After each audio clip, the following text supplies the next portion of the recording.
নোয়াখালীর বুকে দাঁড়িয়ে আছে শতাব্দীর সাক্ষী বজরা শাহী জামে মসজিদ।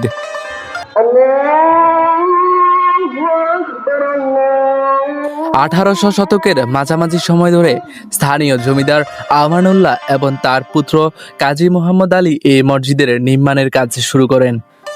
প্রায় আড়াই শতাব্দীর আগে নির্মিত হলেও এর সৌন্দর্য আজও দর্শনার্থীদের বিমোহিত করে। সময়ের সাক্ষী হয়ে দাঁড়িয়ে আছে বজরা শাহী জামে মসজিদ। প্রায় 300 বছরের পুরাতন এই মসজিদটি স্থানীয়দের কাছে বেশ সুপরিচিত। মোগল স্থাপত্যের অনন্য ছোঁয়া পাওয়া যায় বজরা শাহী জামে মসজিদের প্রতিটি ইট, প্রতিটি কারুকাজে।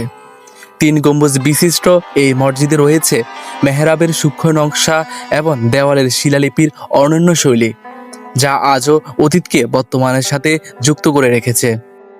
শত বছরের পুরানো এই মসজিদে আজও প্রতিদিন ধ্বনিত হয় পবিত্র আজান।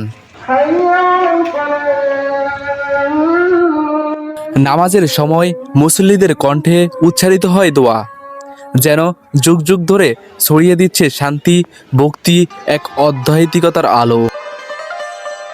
ভ্রমণ একও সুন্দর, আবার বন্ধু নামক ছোট ভাইদেরকে নিয়েও সুন্দর। আজকের এই ভ্রমণে আমাকে সার্বিকভাবে সহযোগিতা করেছে ছোট ভাই তারেক।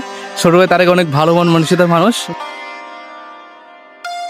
সবুজ মাঠ ও জনপদের মাঝে দাঁড়িয়ে থাকা এই মসজিদ স্থানীয়দের গর্ব, দর্শনার্থীদের আকর্ষণ এবং নোয়াখালীর ইতিহাসকে জীবন্ত ধরে রাখার সাক্ষী।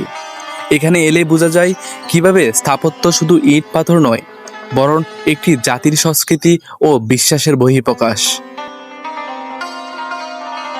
সময় পাল্টাচ্ছে, যুগ বদলেছে, তবুও বজরা শাহী জামে মসজিদ দাঁড়িয়ে আছে ইতিহাসের সাক্ষী হয়ে।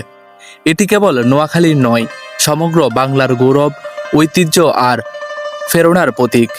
বজরা শাহী জামে মসজিদ এক অমূল্য স্থাপত্যের নিদর্শন, যা চিরকাল আমাদের ইতিহাসকে স্মরণ করিয়ে দেবে।